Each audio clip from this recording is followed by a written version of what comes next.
Is it on? Yeah, it's on. You know, a lot of you heroes do that all the time. Is it on? Is it on? Just shut up and transform. 1, 2, 3, henshin! Hey everybody, what's up? It's me, Nerva16, Richard Kid here on YouTube, and come on, Force Powers. Welcome to my Toku movie review of the Tammy show. I mean, Space Hero Shaider, the Next Generation. So, Decade, if you don't mind, I'm gonna ditch out. No, you're staying in the suit. I don't care how long it's gonna take. You're gonna stay in the fucking suit, okay? Wow, what the hell did Shaider even do? For those who weren't here for my Toku news, I guess a few days back, Decade here all of a sudden got his ass handed by a space sheriff. Now, I told him it was Shaider, but no, it wasn't Shaider. Okay, then who was the giant blue perv? It was his assistant, Tammy. And you're still using Force Powers? Yes, I am. What, you got a problem with it? Not now, but soon. Are you singing Black? Oh, yeah, the only good episode you had in your entire series. Okay, now you're just trying to fuck with me. Get on to your review. Oh, I shall. However, like many of the space sheriffs I've tried to cover here, this is going to require a little bit more backstory in Shaider's case. More specifically, his assistants. Well, just one in this case when it comes to the Next Generation. Tammy and her original, I guess, predecessor, Annie, were kinda okay assistants. They were the most take charge as far as that iteration of the space sheriffs went. And in the original Tammy actress's case, turns out she ended up doing, well, porn. And for those who watch a Keeper Ranger and probably want to make the connection, oh, she was like that before being that or after that? I think after, not before in the Malshina kind of sense.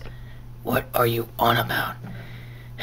If you gave me time to Google search a Keeper Ranger, this would all make sense. Nope. Oh, damn it, Decade. What are you gonna say in Japanese? No, I am not. Because I'm American. Okay, that's just racist. Okay, you know what? I'm just gonna go back to the review. Yeah, you better before I dick-a-ride you. Fair enough. So yeah, Shaider was pretty much the last of the space sheriffs and ushering an actual TV pseudo team up with the past space sheriffs together. That's technically happened in Shaider's movie as well, but like to cover Shaider's ass mainly. Not really anything else after that. It was just, hang on, get that, perfect. Nothing really much of that. More on the plot, basically. I will get to now. Spoilers ahead in case you guys haven't seen it.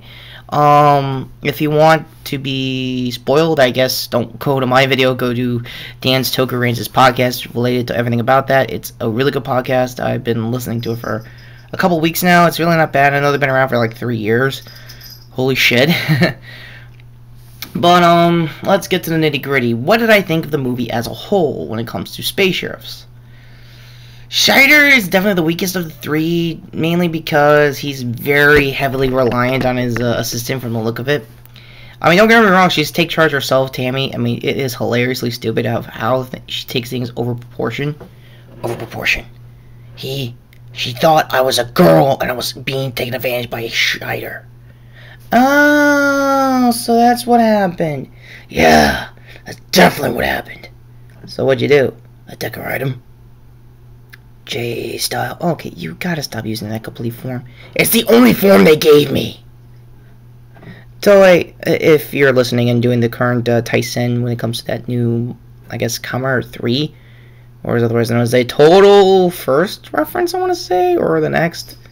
Anyway, long story short, give this guy another form if he's there at all. Are you? I don't know. You gotta know. Also, to Kotaro Minami and the actual actor, which I really, really wish I could pronounce your name, who's going back as Black, not RX, you somehow still get your car? Because drives a car.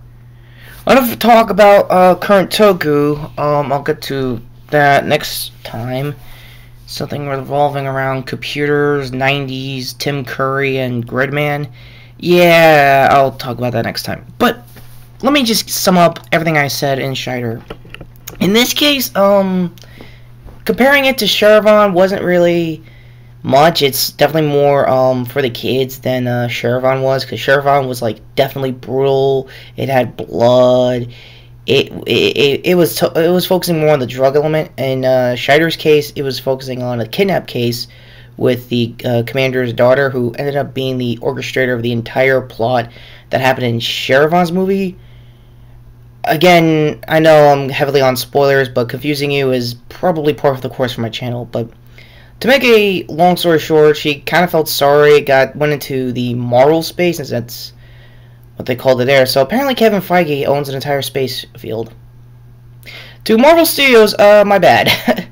But to make a long-winded fight scene, they all use their Zords, or whatever they called their Zords in the show, I don't really know, to make their final attack and save the day and pretty much arrest the commander's daughter, who also tried to orchestrate a kidnapping to stop all this as well. A lot of corruption, surprisingly, in a space organization. So, your final thoughts, Decade. Well, since I actually watched this video, I will say it was worth it, and I still want to date Tammy. Your thoughts, asshole? Gladly. I'm going to be off character here for once. Fine, go ahead. Thank you. To be perfectly honest, Shaider, like I said early on, it's definitely the weakest of the three. But if you want to be him teaming up with everybody else, it happens. Gavon is in the movie as well. He's trying to figure out more of the conspiracies. He's even got locked out of the case for some stupid reason. Even though he's investigating, he's been, I guess, beyond what his normal orders were, because he helped out Sheriff on the other movie. So, I don't know. The point is, I like the movie. I like all three of their movies. I don't know if I could recommend them. If you're a Metal Hero fan, or you're from Japan and actually like these films and these V cinemas as a whole, please let me know in the comments down below. But I think there was one problem, and it wasn't really their fault. They did bring back the original actress who played Sherivan's assistant. It was awesome. She ended up being a nurse, helping out a lot of space monsters that immigrated into Earth in that universe. But what about the main hero himself? Did he ever make a cameo? Turns out he didn't, because he passed away some years ago. I don't know the exact year. If you could Google search it, please do that. And again, let me know in the comments below. You know nobody reads these comments, right? Yeah, I know.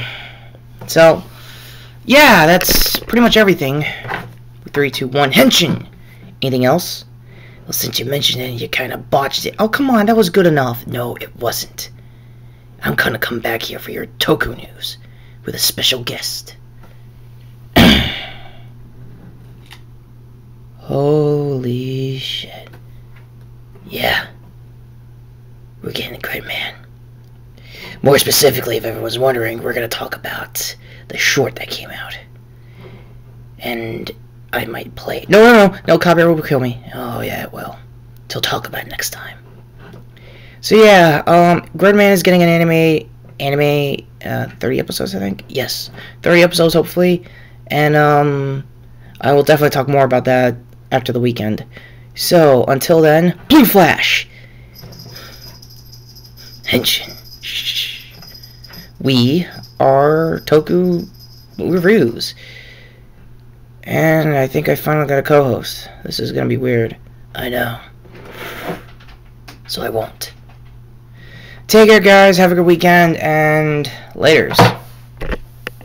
Jocha!